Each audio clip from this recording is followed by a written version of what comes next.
This week in gaming news, we start with Sons of the Forest coming out to an absolutely astonishing launch. So successful, in fact, that it actually took Steam offline for a while. And this is surprising in itself, because Hogwarts Legacy just came out to a far bigger launch, and that didn't cause any problems at all for Steam. Even if you look at the player numbers now, Hogwarts Legacy is still only 50,000 behind Sons of the Forest, even though it released a long time ago. And Hogwarts Legacy at 850,000 concurrents, or 800,000 concurrents, something around there. So for Sons of the Forest to have taken down Steam with less numbers is pretty surprising in itself. I can only imagine that it's because Hogwarts Legacy had a far longer extended pre-order period, and it had preloads and 3-day early access for people who bought the more expensive edition, so there's definitely variables between the two. But it does seem as if there was a causal link, because they went down at almost exactly the same time, hitting 253,000 players just a couple of hours after launch, and beating that number now. Steam started to have outages just an hour after the game was released. I have to say, when the memes are saying that the fanbase of a tiny survival horror game trying to buy the sequel brought down the king of digital distribution,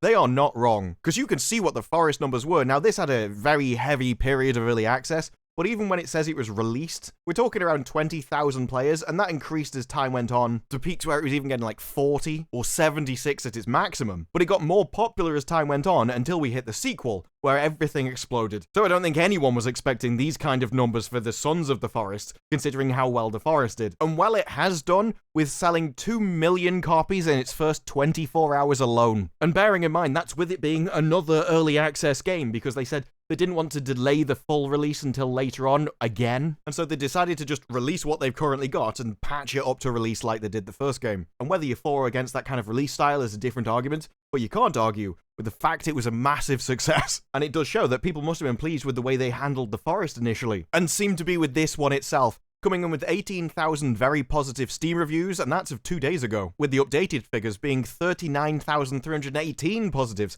to only 8,000 negatives, giving it 81% overall. And let's face it, even though it says 81% are happy with it, when you've got this many people concurrently playing your game, they're not going to be playing it if they don't like it. Steam does have refunds after all. Now all of this combines to make it the 22nd largest concurrent player count in Steam's history, and the second largest for a survival game of all time, just behind Valheim. Now if you are the kind of person that doesn't like early access and would rather wait for the full release of a game so you can play the actual finished thing rather than something you have to kind of come back later if you want the full experience, and let's face it, when I buy an early access game, I tend to play it and then forget about it, and when it hits full release, I never really played the finished version again. So if that's you, they have said that the full release should be in about 6 to 8 months. Although, let's face it, with early access games, that's very likely to slide. Especially if they find problems with the current version that need to be worked on, they're going to prioritize the live service rather than actually working on finishing the game altogether with content. But there is an interesting aspect to this game when people are saying things like, I would die for Kelvin, who is just an NPC. And yet apparently people love him, turning heads for all the wrong reasons. Because he's a rather simple NPC,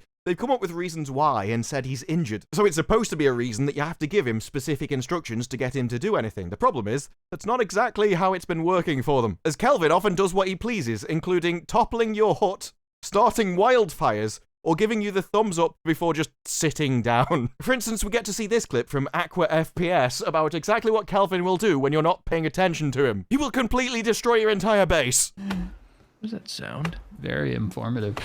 No, Calvin! You stupid! Stupid!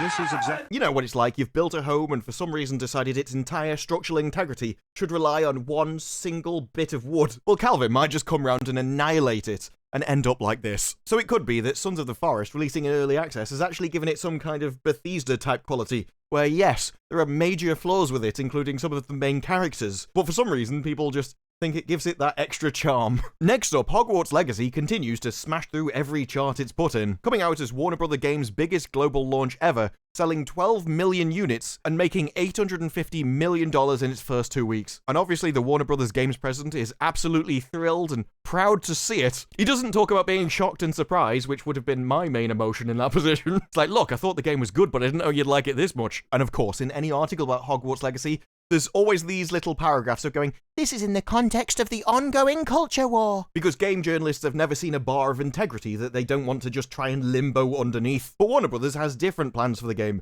They've now realized that if we set something as a prequel far enough in the past, It's basically its own IP, like Star Wars The Old Republic. There's something we can do with that, and we can actually make it a long-term franchise, including movies. Coming from Variety, which talks about them having 260 million hours played in Hogwarts Legacy. Fan interest surpasses Fantastic Beasts, which, let's be honest, isn't much of a surprise. They've said our goal is to continue to utilize our amazing library of Warner Brothers Discovery franchises as we develop our future slate. There are reports, which we should probably classify as just rumors at the moment, that Hogwarts Legacy is already getting a TV show in development at HBO Max. So after things like The Last of Us has been a major show for HBO Max, then a Hogwarts Legacy TV show does make sense given how popular this IP now is. As despite having new releases in competition with it, like Sons of the Forest, its numbers have remained steady. With after the initial peak, you see a little dip during the weekdays, but then they begin to rise as you get into the weekends. So people still want to play it, it's just they're waiting till they get time to come back to it. And the peak for concurrent players was like 50 to 70,000 off Elden Ring's peak back in the day, and Elden Ring has just come out and said they've sold 20 million copies just before its first anniversary. And so with Hogwarts Legacy already selling 12 million units in its first 2 weeks, we could actually be looking at this kind of figure a year from now, or perhaps even beating it, depending on how long the legs are in this thing. Now, I think one of the problems with Elden Ring is it has kind of just been left to sit there for a year, with no new content coming out, which definitely would have increased those sales even more. But Hogwarts Legacy is saying, well, we could start making DLC after we've done the last gen launch, as at the moment they've only launched half their SKUs. Having previously said that they don't have any plans as yet for DLC, this does seem to be a way to pacify people on the last gen consoles that don't actually have the game yet, and so it would seem rather rude to be talking about making DLC when you haven't even fully released your game. I can definitely understand the PR conundrum they've got there. But I have to say, playing footsie around all the rest of the, oh, we don't know whether we're going to have DLC, of course you are. When you've sold 12 million copies in your first 2 weeks, if you don't, I don't even know what you're doing. It's easy money, it's good business, and I fully understand the PR disaster that you're trying to avoid with this one, but at the same time, I don't think people would matter if you go, after we've released the game, yes, there will be something coming down the pipe. Next up, we got a state of play from PlayStation. Now, I've been a PC player since a teen, so exclusive console games definitely on my strong point. But we did get some more PSVR 2 titles. They'll be bringing new games to PS Plus, including Battlefield 2042, which probably needs all the players it can get right now, although they definitely are improving it by bringing back the original class system. Minecraft Dungeons, which I think has been on Xbox Game Pass since release. Rainbow Six Extraction, that's another one that could definitely do with a player boost similar to the first. I never heard anyone talk about that game after it was released, along with a few of the others. Then we got some more PS5 announcements. The biggest for me is actually Baldur's Gate 3 being released in August 31st, although I'm sure Resident Evil 4 will be higher on most people's lists, with it getting its first demo to be released soon. And of course, it did have Suicide Squad Kill the Justice League information,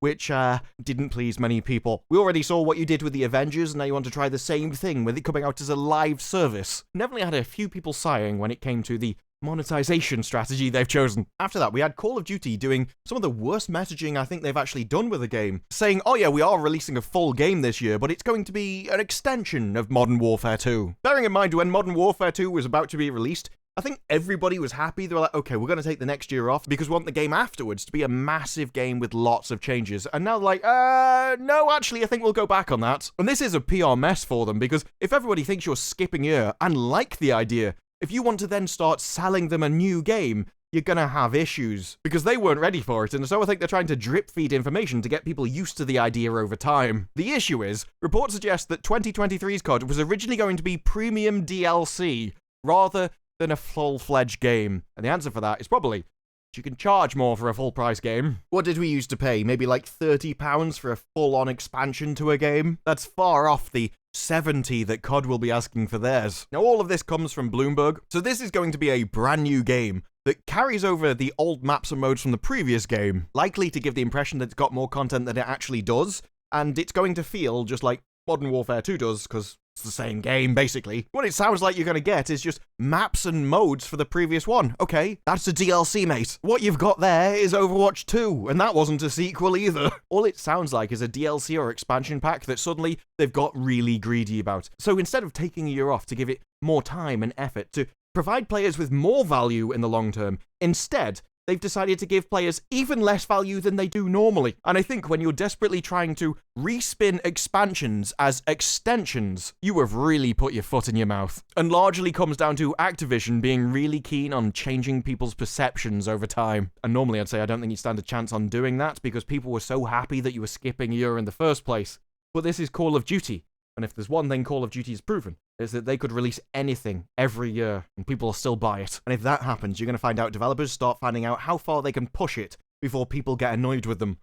That seems to be what's going on here. Now, we've got Microsoft trying to buy Activision and Sony desperately trying to stop it because they don't want the competition. But Microsoft has a cunning plan, and it seems to be make PlayStation look really good, so Microsoft desperately need to strengthen themselves in order to provide competition. And I've got to say, they do have some very strong points, especially when you find out PlayStation has 96% of the console market in Japan. Now, maybe this is common knowledge to people, but I'm not a console guy. It was completely news to me. And I didn't know that PlayStation dominated everywhere. In Europe, it's 80% share compared to Xbox's 20%.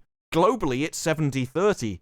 But 96% to 4 is absolutely insane. That's why Microsoft is just desperately trying to play the underdog tone now. Oh, you think Call of Duty will be available to less people? Actually, the opposite is true. It will become available on 150 million new devices, which will actually increase competition. This is where the argument comes, that the purchase can't actually be anti-competitive when Sony already dominates the market. And so strengthening Microsoft and Xbox would actually lead to a more balanced market share overall. Even blatantly calling them out, going, it can be tempting when you have 80% market share just to hold on to it as long as you can. But these regulators, they're not here to protect super dominant companies. And I never thought that such a super large market share would need to be protected against a smaller company as they sought to grow. And I know everything is relative, but Microsoft trying to pitch itself as this small indie company fighting against these massive corporations, the sheer gall that requires has got me. So I don't know, given the companies involved, having them really be so pro-competition, we won't just withhold Call of Duty, we'll expand it to new ones. It's actually opposing the biggest merger in history that will be anti-competitive. I'm in a case where I don't really buy their motives,